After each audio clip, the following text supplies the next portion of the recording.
नमस्कार, स्वागत है आपका जस्ट इंडिया में और मैं हूं आपके साथ मुस्कान। रुक करेंगे उन तमाम खबरों का जिनका सरोकार है आपसे। खबरों के प्रायोजक हैं आरोग्य मास्क लगाएं, कोरोना से सुरक्षित रहें। Kamal Chalk Industries, a trusted school of chalk, manufacturers and suppliers of chalk, color chalk, duster, mask, sanitizer, etc. Asian colour coated Ispat limited, आपका विश्वास हमारी पहचान। मेडिफिर international, taken a step to keep you safe from corona virus. रंज किया showroom in Rohtak and Bahadurgarh. Showroom पर आएं, test drive लें और गाड़ी बुक कराएं। चलिए तो बुलेटिन का आगाज इस वक्त की बड़ी खबर के साथ करेंगे। इस वक्त की बड़ी खबर फरीदाबाद से बता रहे हैं आपको, जहां पर निकिता हत्याकांड से जुड़ा ये मामला है।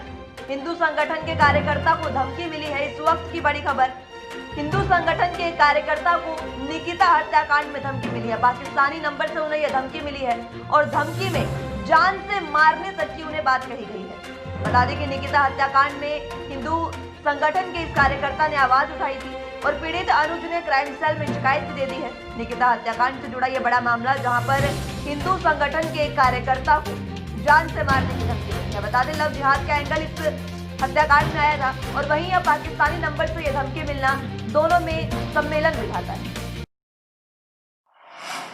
वहीं मुख्यमंत्री मनोहर लाल ने कहा है कि योग हमारी प्राचीन विद्या है और यह हमारी संस्कृति के साथ साथ शिक्षा का अभिन्न अंग रहा है।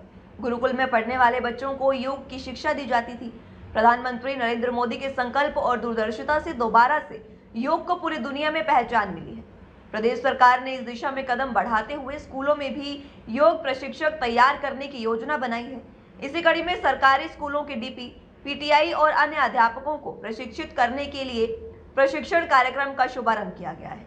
दरअसल मुख्यमंत्री मनोहर लाल रविवार को पंचकुला से हरियाणा स्कूल शिक्षा परियोजना परिषद और हरियाणा योग परिषद के संयुक्त तत्वाधान में आयोजित योग प्रशिक्षण शिविर का शुभारंभ करने के उपरांत प्रशिक्षण प्राप्त कर रहे पीटीआई, डीपी और अध्यापकों को संबोधित कर रहे थे। बता दें कि सिरसा में जिला स्तरीय योग प्रशिक्षण का आयोजन सीडीएलयू के मल्टीपर्पज हॉल में किया गया, जिसका शुभारंभ दीप प्रज्वलित कर अतिरिक्त उपायुक्त उत्तम सिंह ने किया। वहीं पूर्व मुख्यमंत्री और नेता प्रतिपक्ष भूपेंद्र सिंह हुड्डा ने पानीपत के धनसोली गांव में जहरीली शराब पीने से मृत लोगों के परिजनों से मुलाकात की और अपनी संवेदनाएं व्यक्त की। इस दौरान भूपेंद्र सिंह हुड्डा ने मरने वालों के प्रति संवेदना प्रकट करते हुए सरकार से पीड़ित परिवारों को उचित मुआवजा और परिवार के एक सदस्य को सरकारी नौकरी देने की मांग भी की। इस दौरान भूपेंद्र सिंह हुड्डा ने कहा कि मरने वालों में कुछ ऐसे लोग भी हैं जिनके परिजनों के पास अब आय का कोई भी साधन नहीं बचा। ऐसे में उनकी मदद करना सरकार का नैतिक कर्तव्य बनता है। हुड्डा ने सरकार से मामले की उच्च स्तरीय और त्वरित जांच करवा दोषियों को सख्त से सख्त सजा देने की भी मांग की है। वहीं भूपेंद्र सिंह हुड्डा ने कहा कि आज जो हरियाणा में सरकार के स्थान पर माफिया का राज चल रहा है, यही कारण है कि रोजाना कोई ना कोई घोटाला सामने आ रहा है। लॉकडाउन के दौरान भी जब पूरे देश के लोग अपने घरों में कैद थे, उस समय भी हरियाणा में बड़ा शराब घोटाला हुआ। हुड्डा ने कहा कि लॉकडाउन के दौरान हुए शराब घोटाले की आज तक जांच भी पूरी नहीं हो पाई है। पहले सरकार ने एसआईटी के स्थान पर शराब घोटाले की जांच एसईटी से करवाई। एसईटी की रिपोर्ट आने के बाद फिर इसकी जांच विजिलेंस से करवाई जा रही है। हुड्डा ने कहा कि कई महीने गुजर जाने के बाद भी विजिलेंस इस पूरे मामले में किसी ठोस नतीजे पर नहीं पहुंची है और न ही किसी बड़े व्यक्ति के खिलाफ कोई भी कार्रवाई की गई। बड़ी दुखद घटना है और ऐसा प्रतीत होता है हरियाणा में कानून व्यवस्था की चीज़ ही कोई नहीं रही। और जब पहले शराब घोटाला हुआ उसी टाइम जो हमने जांच मांग करी थी सीबीआई क्या करते और पूरी शक्ति से काम लेते तो शायद ये बचाव रह जाता। सरकार को इनका पूरी कंपनसेशन देनी चाहिए और जो ब्रेड अर्नर नहीं है उनका नौकरी देनी चाहिए इनको। वहीं कांग्रेस के वरिष्ठ नेता अशोक अरोड़ा ने राइट टू रिकॉल बिल पर प्रतिक्रिया व्यक्त करते हुए कहा कि यह बिल लोगों को लगवाने का है। उन्होंने कहा कि अगर सरकार में साहस है तो वो विधायकों को राइट टू रिकॉल का बिल लगाए। उन्होंने कहा कि अभी ये बिल आ गया है तो जेजेपी और बीजेपी के सभी विधायकों को जनता वापस बुला लेगी। अरोड़ा ने दावा किया कि बड़ौदा उपचुनाव में कांग्रेस प्रत्याशी विजय होगा, क्योंकि किसान विरोधी तीनों बिल से जहां किसान आहत है, वहीं कर्मचारी और युवा वर्ग भी सरकार से हताश है। उन्होंने कहा कि युवाओं को रोजगार के साधन तो सरकार उपलब्ध नहीं करा रही, बल्कि निजी कंपनियों में 75% आरक्षण की बात कहकर सस्ती लोकप्रियता हासिल करने की बात हो रही है। वहीं कांग्रेस नेता ने कहा कि सरकार को बेरोजगारों को रोजगार के साधन उपलब्ध करवाने की जरूरत है। जिस प्रकार से सरकार ने पंचायती राज में राइट टू रिकॉल लाए हैं, मेरा मानना है कि इनका मकसद केवल और केवल लोगों को लड़ाना है, क्योंकि पहले ही जो सरपंच बनता है, अगर गांव में 4 आदमी खड़े हैं 30% 32% वोट लेके बन जाते हैं, और फिर उसको हर समय यही रहेगा कि तेरे को बदले। अगर ये काम करने हैं तो सबसे पहले सरकार को चाहिए कि एमएलए का और एमपी का राइट टू रिकॉल लेके आए।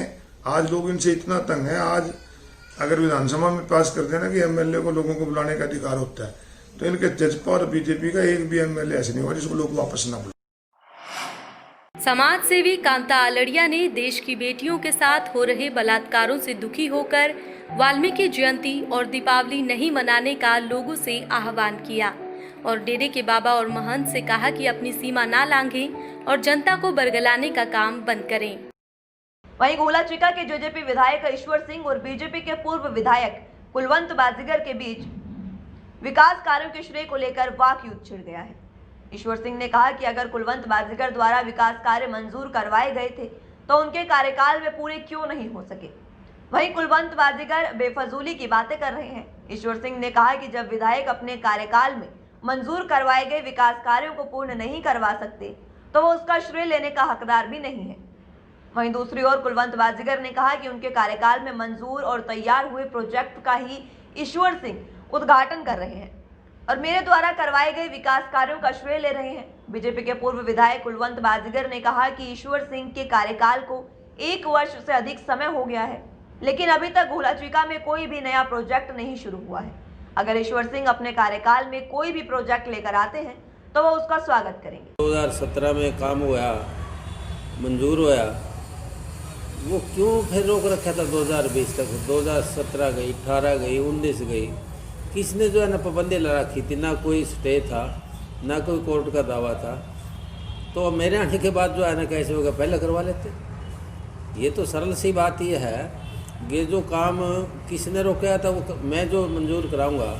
यदि मेरा ये बाईपास मैं अपने टेन्योर में चालू ही नहीं करा सका तो मेरा क्या श्रेय है इसका? कुछ भी नहीं। 2019 में विधायक बने थे, 2020 जाने को है, 2021 आ जाएगा कुछ दिन में, लेकिन अभी तक एक भी काम मंजूर नहीं करवाया।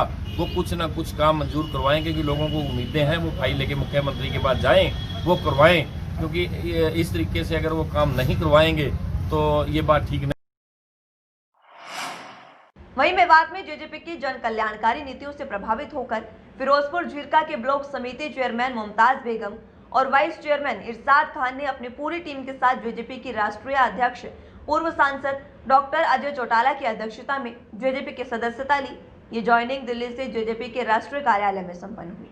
राष्ट्रीय अध्यक्ष डॉक्टर अजय सिंह चौटाला ने सभी पार्टी में शामिल होने वाले फिरोजपुर झीरका ब्लॉक समिति चेयरमैन, उप चेयरमैन और ब्लॉक समिति सदस्यों को पार्टी का झंडा देकर स्वागत करते हुए कहा कि उनको पार्टी में पूरा मान सम्मान दिया जाएगा। वो जन जन तक जेजेपी की नीतियों को पहुंचाने का काम करें। अजय चौटाला ने सपा के पूर्व प्रत्याशी आरिफ को टीम के साथ पार्टी पटका पहनाकर जेजेपी पार्टी में शामिल करवाया।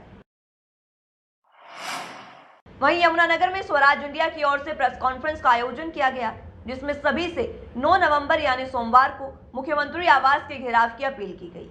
इस दौरान मीडिया को जानकारी देते हुए स्वराज इंडिया के राष्ट्रीय अध्यक्ष योगेंद्र यादव ने कहा कि आज पूरे देश में सरकार के 3 किसान विरोधी कानून हैं, उनके खिलाफ अभूतपूर्व आंदोलन हो रहा है। पंजाब का आंदोलन सबको दिखाई दे रहा है, लेकिन उसके बाहर पूरे देश में जगह जगह आंदोलन हो रहे हैं। उन्होंने कहा कि 9 नवंबर को करनाल में सीएम सिटी में जाकर मुख्यमंत्री के आवास के बाहर किसान दस्तक देंगे और उनको चेतावनी भी देंगे, और ये सारे कार्यक्रम 26 नवंबर को दिल्ली चलो की कॉल के साथ पूरे होंगे। पूरे देश भर के किसान दिल्ली पहुंचेंगे। दिल्ली पहुंचकर दिल्ली दरबार में डेरा डाला जाएगा, क्योंकि आज ये सरकार किसान पर घेराबंदी कर रही है। योगेंद्र यादव ने प्रधानमंत्री नरेंद्र मोदी पर निशाना साधते हुए कहा कि पता नहीं क्यों हमारे प्रधानमंत्री को चीजें बंद करने का बड़ा शौक है। पहले उन्होंने कहा कि ऐतिहासिक तो नोटबंदी कर दी, दूसरी बार ऐतिहासिक कहा तो कोरोना वायरस के कारण देश बंदी कर दी, और तीसरी बार ऐतिहासिक कर रहे हैं तो किसान की मंडी बंद करवा रहे हैं।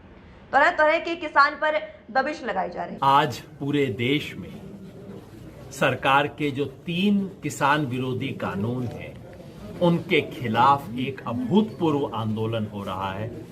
पंजाब का आंदोलन सबको दिखाई दे रहा है, लेकिन उसके बाहर पूरे देश में जगह जगह पे आंदोलन हो रहे हैं।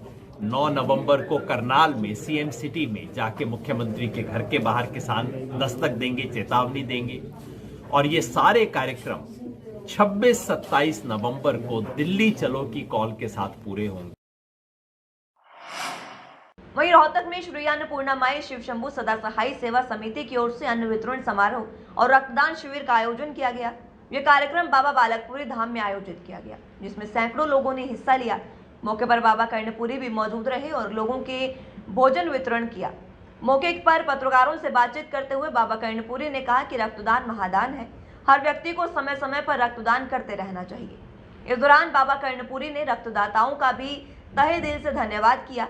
साथ ही उन्होंने बताया कि 365 परिवारों को इस दौरान अन्न भी वितरित किया गया। ये जो श्री अन्नपूर्णा माई श्री शंभू सदा सहाय, हमारा लक्ष्य है नर सेवा नारायण सेवा। हम लगभग 1 वर्ष पूर्ण हुआ, अब दूसरे वर्ष का ये पहला मंथ था, तो मन में ये भावना जागृत हुई कि एक रक्तदान शिविर भी लगाया जाए और साथ में इन बहनों को अन्न वितरण भी किया जाए। गुरु महाराज की इतनी कृपा बरसी कि 350 परिवार अन्न वितरण किया है। लगभग 52-53 यूनिट जो है रक्तदान हुआ है। सभी ने रक्तदान किया। जो रक्तदाता यहाँ पे रक्तदान कर गया उनका तहे दिल से मैं धन्यवाद करता हूँ। और आज 365 परिवार को समिति द्वारा अन्न वितरण किया गया। और सभी शहरवासियों के भक्तों के अथाह सहयोग से जो इस समिति से जुड़े हुए हैं, हर महीने जो अपनी कमाई में से कुछ अंश निकालते हैं। कोई सी अलग अलग शर्त है, कोई 250 की पर्ची, कोई 500 की, जैसे जिसकी भावनाएं हैं, यूँ मिल के सभी से इकट्ठा होकर के ये इस यज्ञ की हुती डालते हैं। यज्ञ की हुती डाल करके उस सब में वितरण होता है। देखो, देने वाला परमात्मा है, हम आप कुछ नहीं दे सकते।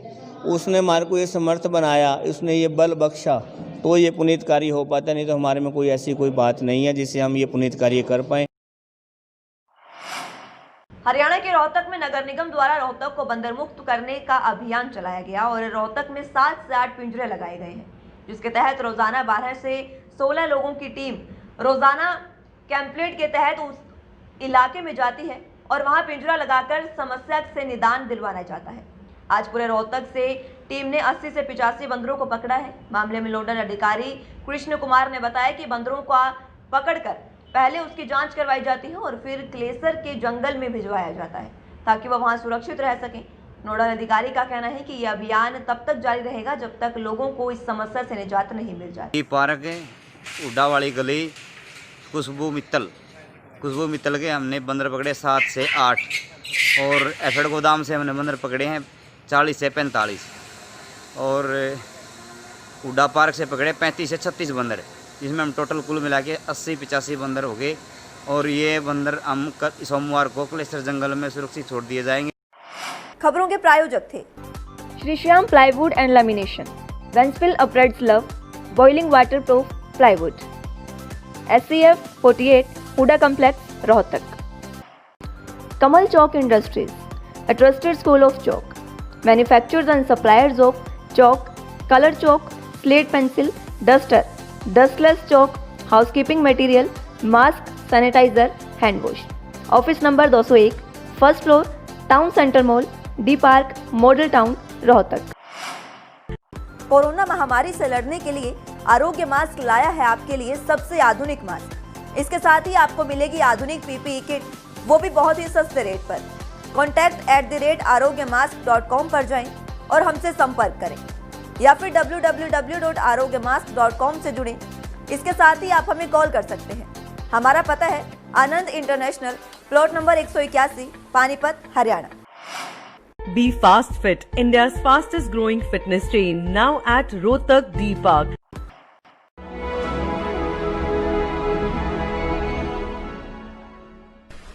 चाचा, आपने नया घर बनवाया है तो घर की छत पर कौन सी शीट लगवाई है?